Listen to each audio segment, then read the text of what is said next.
Welcome to the secret Prince technique for making caramel chocolate pretzels, a homemade, wonderful treat that all your friends will really appreciate. First thing you need to do is gather your pretzels and sort them out. You want to take the broken pieces out so you can dip them last. Next is to make the caramel with our top secret recipe. Ready to write it down? There it is. Just kidding. The recipe is in the Prince Family Recipe Book. Follow the instructions carefully. The cooking temperature will vary with your altitude and the weather. Use a cold water bath as you're near the correct temperature.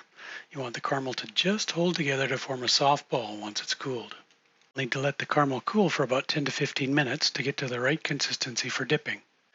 Once it's ready, you'll need to work quickly before the caramel cools too much. Dip the pretzels about 2.5 inches from the end and set it on the parchment to cool. Be careful, the caramel is hot. The next day, the first thing you'll do is get your chocolate ready. You'll need to temper enough chocolate to dip all of your pretzels at once. Melt most of the chocolate carefully in the microwave. Reserve about 1/4 of the solid volume to use as seed chocolate later. Start with about 1-minute intervals in your microwave until the chocolate starts to melt, then decrease to 30-second intervals until you get the chocolate melted to about 42 to 45 degrees centigrade. Be careful not to burn it.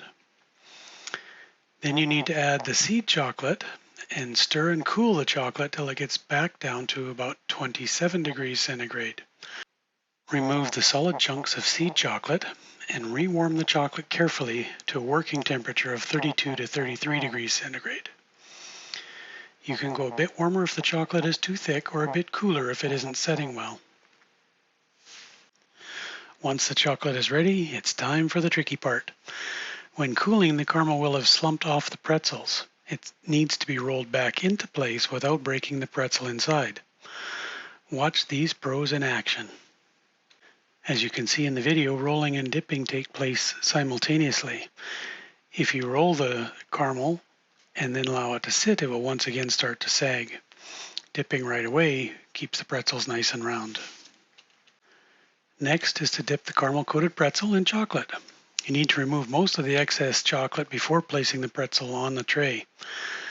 On the right you can see a nice skinny pretzel with most of the chocolate removed, and on the left you can see how much thicker it is when just dipped. It's also important to make sure all of the caramel on the handle is covered or else it'll leak. When placing the pretzels on the tray, you want to hold them horizontal for a moment and allow a bit of chocolate to flow to the bottom so it makes a nice thick base. If you put one end down first, it will leave a thin spot and the caramel will leak through.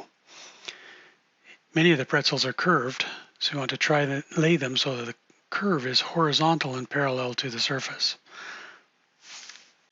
You'll want the room where you're dipping to be cool so the chocolate sets quickly, keeping it nice and glossy and so it doesn't slide and make a large skirt. You can also use a deep thermos to dip small batches. This keeps your chocolate at working temperature for longer.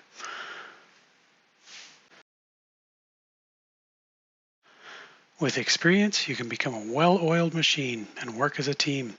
You may even try some advanced techniques like this one. Temper a small amount of white chocolate to use as a drizzle. Drizzle the chocolate in a decorative pattern over the pretzels and allow everything to dry in a cool place at least several hours. Wrap the pretzels in cellophane or package in a small food-safe bag. Tie the open end with an attractive ribbon and you're ready to make someone's day. Thanks for joining us in one of our favorite family traditions.